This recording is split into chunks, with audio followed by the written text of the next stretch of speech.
하나님이 오늘 우리에게 주신 말씀은 요한복음 1장 6절에서 13절 말씀입니다. 요한복음 1장 6절에서 13절. 여러분들이 3절에서 5절까지를 읽어주시기를 바랍니다. 요한복음 1장 3절에서 5절까지요. 시작.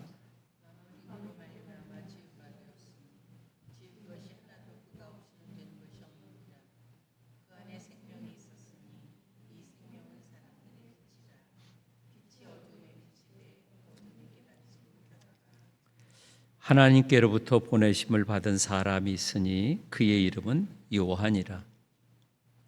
그가 증언하러 왔으니 곧 빛에 대하여 증언하고 모든 사람이 자기로 말미암아 믿게 하려 함이라. 그는 이 빛이 아니요 이 빛에 대하여 증언하러 온 자라.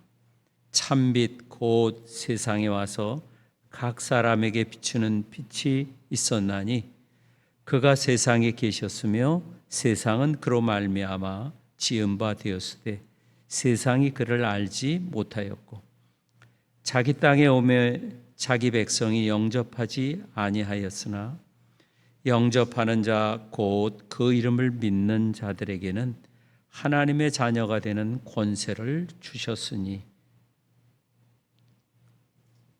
이는 혈통으로나 육정으로나 사람의 뜻으로 나지 아니하고 오직 하나님께로부터 난 자들이니라.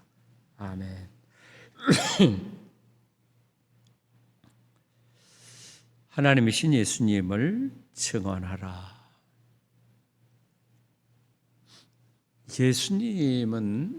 오늘도 예수님은 누군가?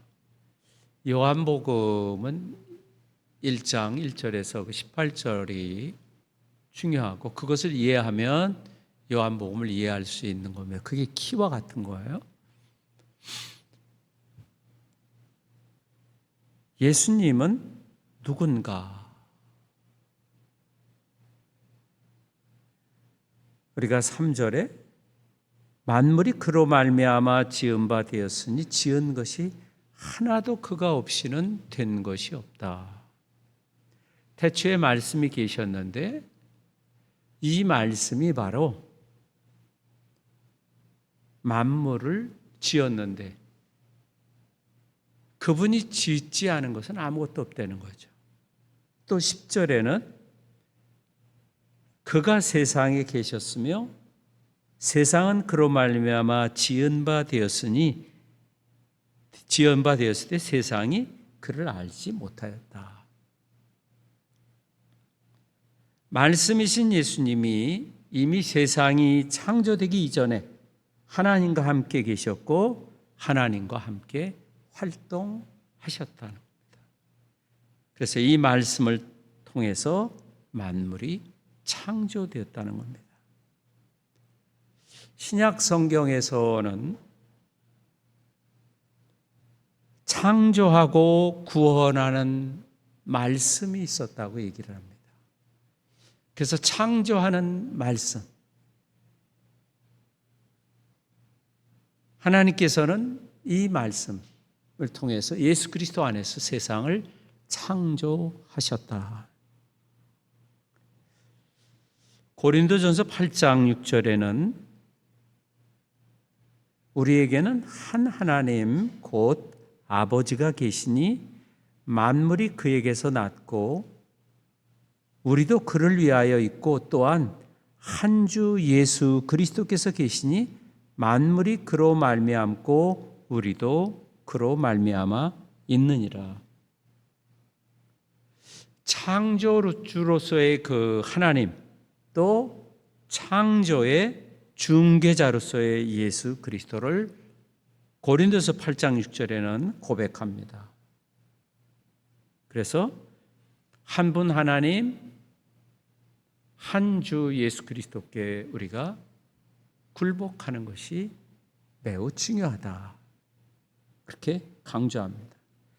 그런가 하면 골로새서 1장 15절에서 20절 그 말씀에 보면 15절에는 그는 보이지 않는 하나님의 형상이요 모든 피조물보다 먼저 나시니요 16절 만물이 그에게서 창조되되 하늘과 땅에서 보이는 것들과 보이지 않는 것들과 혹은 왕권들이나 주권들이나 통치자들이나 권세들이나 만물이 다 그로 말미암고 그를 위하여 창조되었다.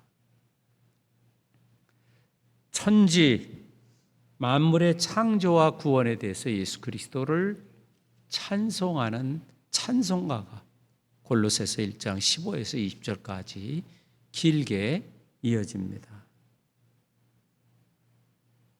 그리스도는 보이지 않는 하나님의 대리자다. 하나님은 그리스도 안에서 창조자로서의 자기의 뜻을 이루셨다는 겁니다. 그래서 하나님은 예수님을 통해서 그리고 예수님을 위해서 이 세상에 있는 모든 것들 또 천사들 보이는 것들과 보이지 않는 모든 것들을 예수님을 위해서 창조되었다는 겁니다. 결국 우리도 예수 그리스도를 위해서 창조된 피조물이라는 것입니다. 말씀은 세상이 창조되기 전에 계셨고 이 말씀이 바로 세상을 창조하고 우리를 창조한 보이는 하나님이신 예수 그리스도다. 그런가 하면 이제 두 번째로는 예수 그리스도를 생명과 빛으로 표현합니다. 4절, 5절 같이 한번 읽어보죠. 아까 읽었던 그 안에 생명이 있었으니 이 생명은 사람들의 빛이라. 빛이 어둠에 비치되 어둠이 깨닫지 못. 9절 참빛 곧 세상에 와서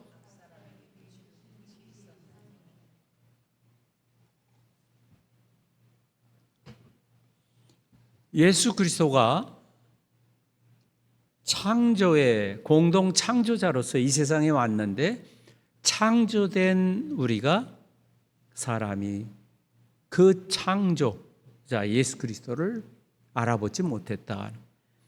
두 번째는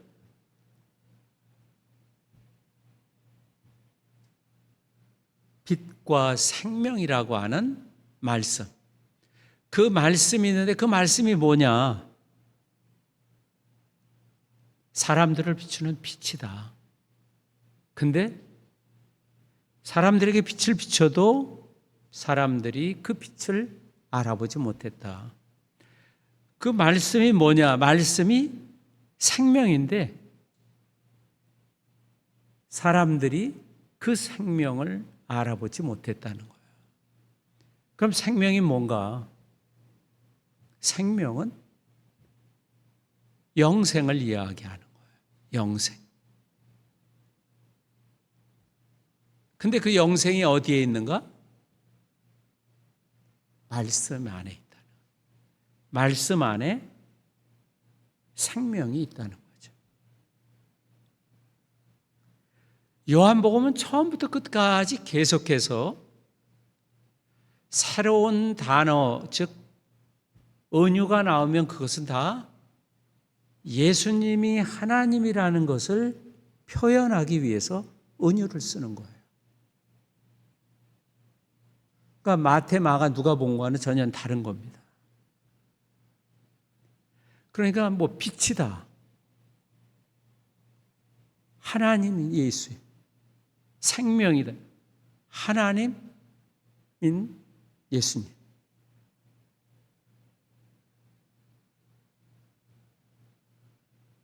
이 생명과 이 빛이 그럼 언제부터 있었는가? 처음부터 있었다. 이 세상을 창조하기 전에 말씀이 계셨는데 그 말씀 안에 이미 생명이 있었다는 거죠. 요한복음에는 생명을 여러 아주 다양하게 표현합니다. 영생이라는 표현으로도 쓰고 생명의 말씀이라고 표현하기도 하고. 그래서 예수님은 예수님 자신을 자기는 생명이다, 빛이다. 요한복음 8장 12절에 예수님이 이제 아주 독특한 그 표현법을 사용해서 반복적으로 자신이 하나님인 것을 가르칠 때에 나는 세상의 빛이니 나를 따르는 자는 어둠에 다니지 아니하고 생명의 빛을 얻으리라. 여기 또 생명의 빛을 합쳐놨죠. 세상의 빛은 세상을 비추는 빛이고 생명의 빛은 영원한 생명을 의미합니다.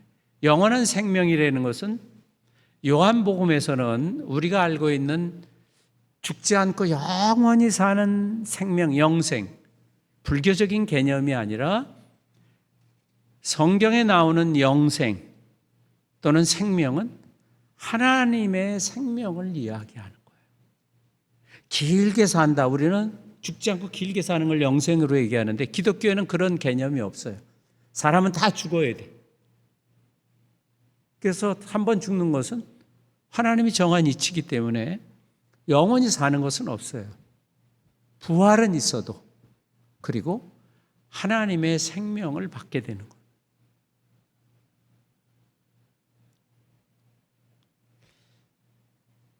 요한일서 1장 1, 2절에는 이렇게 기록되어 있습니다.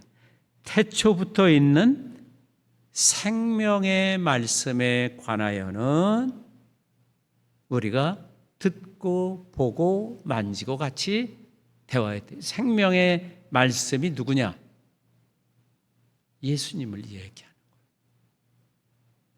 생명의 말씀.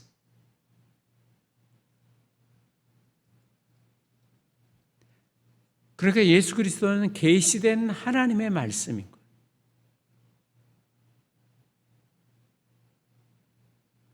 그래서 이 생명의 말씀은 이 세상이 창조되기 전부터 계셨다. 그래서 이 영원한 생명은 아버지와 함께 계셨는데 우리에게 나타난 바 되었다. 나타난 바 되어 계시된 하나님의 말씀인 거죠. 그래서 생명은 오직 예수님을 통해서만 우리에게 주어지는 겁니다. 그리고 이 생명은 예수님 안에만 있는 거예요. 그래서 영원한 그 영생은 예수님께서만 우리에게 주실 수 있는 것입니다.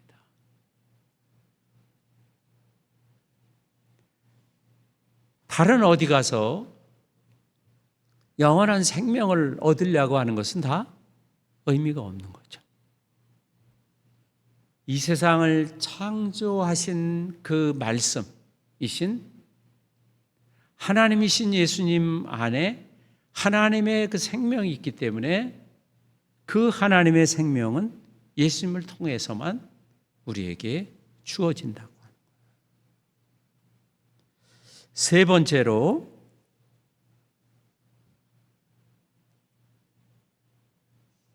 (12절에) 보면 영접하는 자 곧 그 이름을 믿는 자. 같이 한번 읽어볼까요? 시작. 영접하는 자 곧 그 이름을 하나님의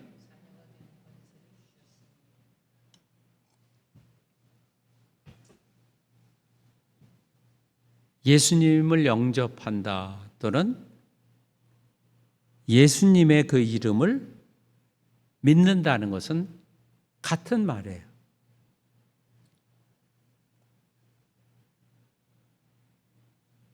예수님을 영접한다는 것은 하나님이 자신이 하나님이라는 것을 우리에게 알려주는 그 말씀을 그대로 받아들이는 거예요. 자기 마음을 오픈해서 예수님이 하나님이라고 이야기하는 그것을 나는 받아들입니다. 예수님 당신이 하나님인 것이 맞습니다 하는 것이 영접하는 거예요. 그리고 그 이름을 믿는 거.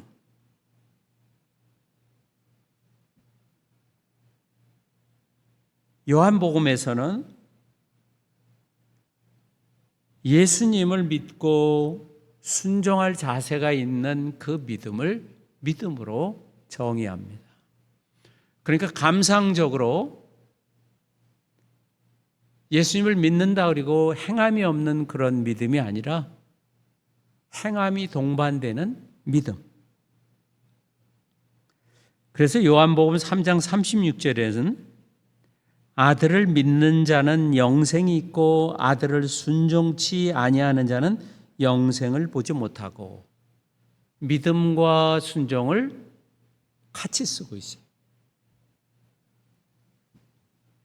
예수님을 믿는다는 것은 예수님께 순종하는 것이다. 그래서 요한복음 전체를 통해서 강조하는 것이 있는데, 그것은 구원을 얻는 것은 하나님이신 예수님을, 예수님 자신이 우리에게 알릴 때 그것을 믿음으로 받아들이는 결단을 해야 된다는 거예요. 그런데 그 결단은 결국 뭐예요? 그 예수님, 그 하나님이신 예수님께 순종하겠다는 결단을 보이는 것이 믿음인 거예요. 아, 그렇군요가 아니라 나 이제 그분을 하나님으로 고백하고 그분께 순종하겠습니다.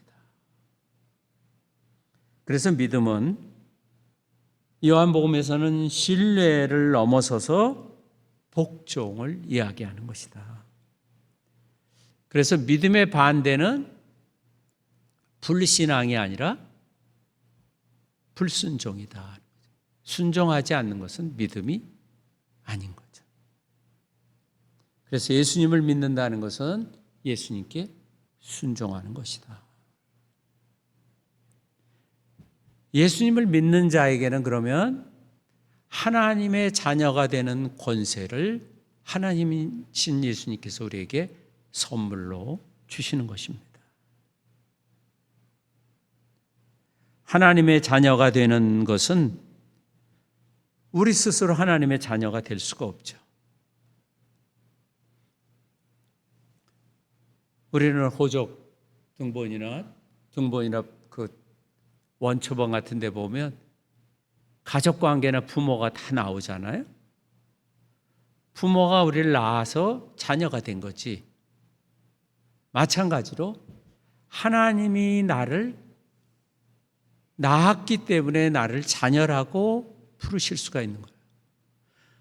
나 하나님 자녀 삼아주세요 이렇게 자원해서 하나님의 자녀가 되는 게 아니에요. 우리가 다른 사람을 당신은 하나님의 사랑을 받고 있습니다. 좋은 말로 하자 해서 하는 게 아니라 하나님이 그 사람을 사랑하고 있잖아요. 성경을 통해서. 그러니까 하나님이 당신을 사랑합니다 하는 거지. 내가 감정적으로 이 사람은 좀 하나님이 사랑한다는 말을 해주고 싶다고 해서 내 감정을 통해서 하는 건 아니잖아요. 13절 같이 한번 읽어보죠. 13절 시작.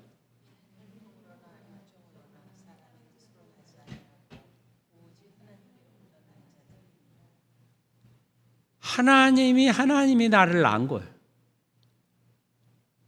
이제 이게 니고데모 가면 그게 육정 사람처럼 어떻게 날 수가 있습니까? 뭐 하듯이 하나님이 나를 영적으로 나를 낳은 거예요. 근데 그건 뭐예요? 우리는 잘 알 수가 없어요. 우리 부모님이 우리를 낳을 때 어떻게 낳는지 알아요? 모르잖아요.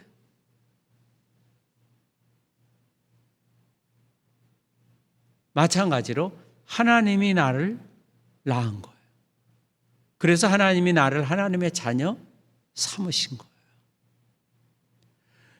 우리가 그리스도인들끼리 서로 격려하고 좋은 말 하려고 해서 당신이 하나님의 자녀입니다. 하나님이 당신을 사랑합니다. 하는 그렇게 생각한다면 그건 인본주의적이고 심리적인 거죠. 그건 진리잖아요. 하나님이 낳았기 때문에 하나님의 자녀가 돼요. 그래서 우리가 하나님의 자녀라고 불리는 거예요. 믿으세요? 고백해보죠. 나는 하나님의 자녀입니다. 나는 하나님의 자녀. 당신도 하나님의 자녀입니다. 예.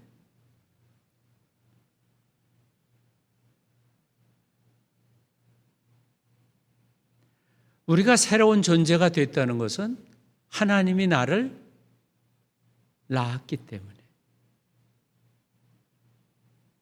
니고데모가 그게 잘 이해가 안 된 거예요. 왜? 자기 부모가 자기를 낳은 것도 기억이 없잖아요. 인간 이해를 넘어서는 신비잖아요. 그런데 보이지 않는 하나님이 또 나를 낳았다는 것은 더 신비죠.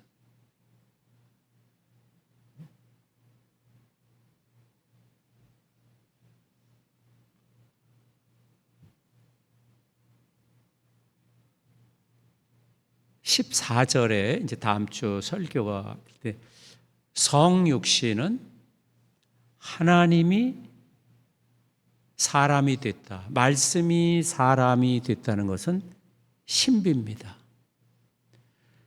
똑같은 예가 있는데 우리 같은 몸을 가진 사람이 하나님의 자녀가 되고 하나님이 우리를 영적으로 다시 낳는 것도 어때요? 성육신처럼 신비로운 거예요. 이해할 수 없는 거예요. 성육신을 이해하는 것이 불가하잖아요. 하나님이 나를 낳은 것도 이해에 불과한 거예요. 인간의 영역 바깥이란 말이죠. 말씀이 육신이 된 것도 우리 이해 시공간을 넘어서는 하나님의 영역에서 일어난 일이듯이 하나님이 우리를 낳은 것도 이 영역을 넘어서는 건 거죠. 신비로운 거예요. 우리는 신비 그러면 하도 이단들이 이상한 게 자기가 하나님 예수님이고 하나님이라 그러니까 엉뚱한 얘기를 해서 신비 그럼 다 거부하는데 하나님은 신비로운 분이죠.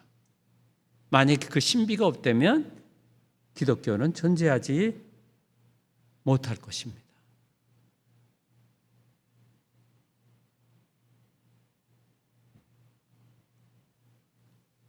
예수 그리스도는 우리를 하나님의 자녀가 되는 그런 권세를 어떻게 해요? 선물로 다 주셨던 거예요. 믿으세요? 우리가 얼마나 부족해요? 매일 회개해도 그야말로 우리가 우리 자신을 봐도 어떤 때는 안타까워서 그야말로 좌절할 때가 있는 우리인데 흠이 하나도 없으신 그분이 우리를 어떻게 해요? 따지지 않고 용서하신 거 아니에요. 그리스도인들은 따지지 말아야 돼요. 왜? 하나님이 내 죄를 따지지 않으셨어요.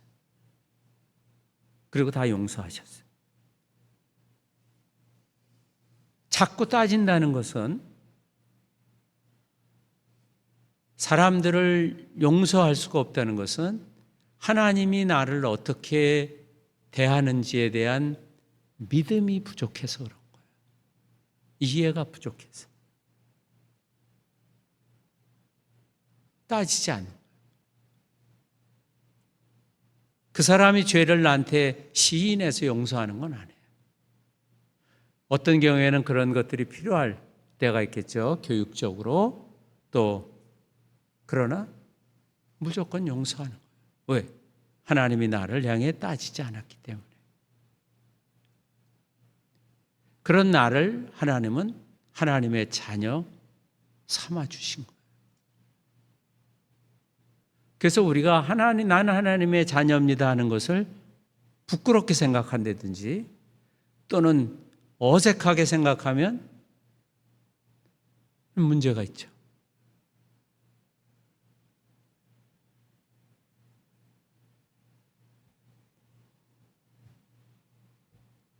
사도 세례 요한은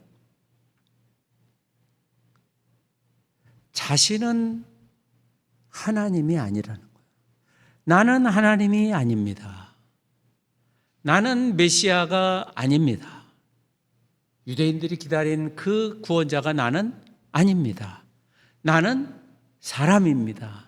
나는 나를 전하러 온 것이 아니라 하나님이신 예수 그리스도를 전하라고 하나님이 보낸 사람에 불과합니다.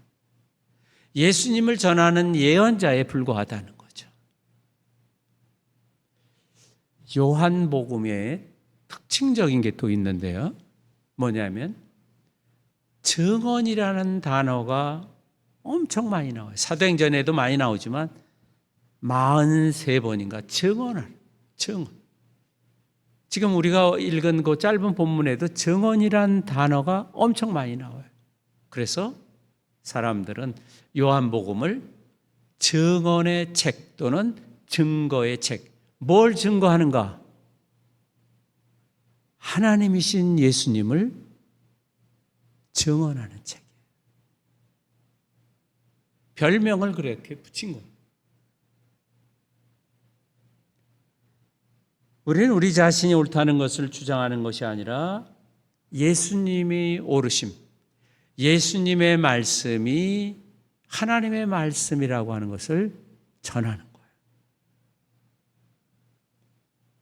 우리는 우리 자신의 이익만을 꾀하는 그런 마음, 이기심이죠.